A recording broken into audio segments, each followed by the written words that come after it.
ఎన్ని ఎదురు దెబ్బలు తగిలినా, ఎన్ని అవమానాలు ఎదురైనా, ఎన్ని అపజయాలు ఎదురైనా, ఎన్ని రకాల దక్కాముక్కీలు తిన్నా అన్నీ తట్టుకొని గట్టిగా నిలబడి ఆఖరికి 2009 నవంబర్ 29 నాడు కేసీఆర్ సచ్చుడో తెలంగాణ వచ్చుడో అని బయలుదేరితే 11 రోజుల పాటు ఆనాడు నిరాహార దీక్షకు ఆమరణ దీక్ష కూర్చుంటే చివరికి కేంద్రం దిగి వచ్చి ఆనాడు డిసెంబర్ 9, 2009 నాడు మనకు ఆనాడు ప్రకటన వచ్చింది. ఇది చిన్న విషయం కాదు. ఇది ఎందుకు చెప్తా ఉన్నా ఇదంతా అంటే మిగతా రాజకీయ పార్టీల పరిస్థితి వేరు, మన పరిస్థితి వేరు. మనము మిగతా రాష్ట్రాల్లో ముఖ్యమంత్రులు ఉంటారు, మాజీ ముఖ్యమంత్రులు ఉంటారు. కానీ ఇక్కడ ఈ రాష్ట్రాన్ని తెచ్చిన వ్యక్తే మొదటి 10 ఏళ్ళు ముఖ్యమంత్రిగా ఉన్నారు, ప్రజల ఆశీర్వాదం. ఇది చాలా తక్కువ రాజకీయ పార్టీలకి ఘనత ఉంటుంది.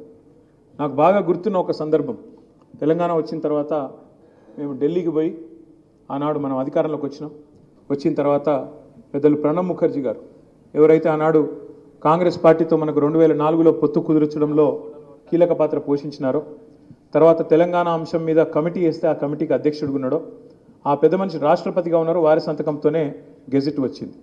వస్తే వారిని కలిసి ధన్యవాదాలు చెప్తందుకు అందరం పోయినాం, ఎమ్మెల్యేలు ఎంపీలు అందరం పోయినాం. పోతే ప్రణబ్ ముఖర్జీ గారు ఒక గొప్ప మాట అన్నారు కేసీఆర్ గారిని ఆశీర్వదించి. చంద్రశేఖర్ అంటాడు ఆయన, చంద్రశేఖర్ అంటాడు. చంద్రశేఖర్ నువ్వు అదృష్టవంతుడివయ్యా, చాలామంది ఇది సాధించాలని కలగా ఒకటి పెట్టుకుంటారు, టార్గెట్ పెట్టుకుంటారు. కానీ నిజంగా నువ్వు అదృష్టవంతుడివి.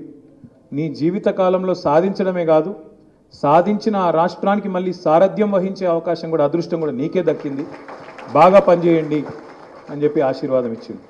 అట్లాగే నాకు బాగా గుర్తున్న ఇంకో సందర్భం, ఆనాడు మా ఎంపీలు కొంతమంది 2015 ఆ సందర్భంలో 16 ఆ సందర్భంలో ఒకసారి ఎంపీలందరినీ తీసుకొని నేను ఏదో ఢిల్లీలో అరుణ్ జైట్లీ గారు అపాయింట్మెంట్ తీసుకుని ఏదో పని మీద పోయినా.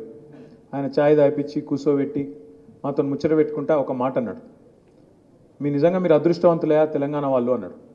ఎందుకు సార్ అంటే, జనరల్గా రాజకీయ నాయకుల్లో 2 రకాలుగా ఉంటారు. ఒకటి యాజిటేటర్స్, అంటే బాగా లొల్లి పెడతారు, బొబ్బ పెడతారు, విమర్శ చేస్తారు, కొట్లాడతారు, ఏదైనా ఇష్యూ ఉంటే ఫైటర్లు ఉంటారు అన్నట్టు. లేదా రెండోది మంచి పరిపాలకులు ఉంటారు, అడ్మినిస్ట్రేటర్స్ ఉంటారు. మంచి యాజిటేటర్స్ ఉంటారు, మంచి అడ్మినిస్ట్రేటర్స్ ఉంటారు. కానీ నిజంగా మీరు అదృష్టవంతులు. కేసీఆర్ గొప్ప యాజిటేటరు, అంతకంటే గొప్ప అడ్మినిస్ట్రేటర్ వెళ్ళిండు, మీరు చాలా అదృష్టవంతులు అని చెప్పాను. ఎందుకు చెప్తున్నా అంటే మన పాత్ర ప్రత్యేకం. మన పార్టీ చాలా భిన్నం మిగతా పార్టీలకు. మనం అధికారమే పరమావధిగా పుట్టిన పార్టీ కాదు, అధికారం కోసమే పుట్టిన పార్టీ కాదు.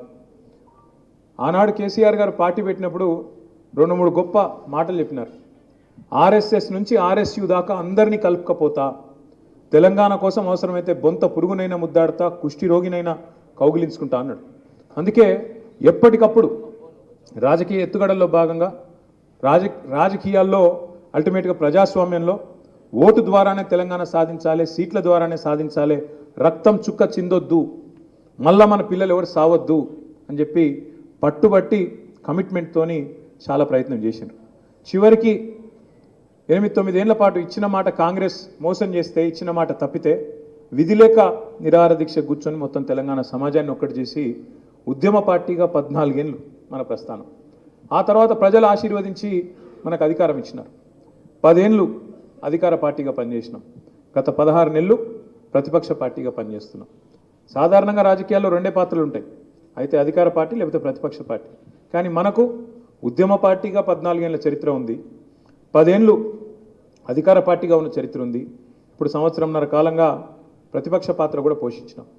ఏ పాత్ర ప్రజలు ఇచ్చినా ఆ పాత్రలో ఇమిడిపోయి బ్రహ్మాండంగా ఆ ప్రజలకు ఒక గొంతునిచ్చింది ఖచ్చితంగా ఈ గులాబీ జెండా అనే మాట చెప్పక తప్పదు. ఇవాళ తెలంగాణ ప్రజల గుండె ధైర్యం ఈ గులాబీ జెండా. ఇదేదో ఆషామాషి పార్టీ కాదు, ఆల్తు ఫాల్తు కథ కాదు మనది. తక్కువ ఉంటాయి ఇట్లాంటి సినిమాలలో ఉంటాయి ఇటువంటి కథలు.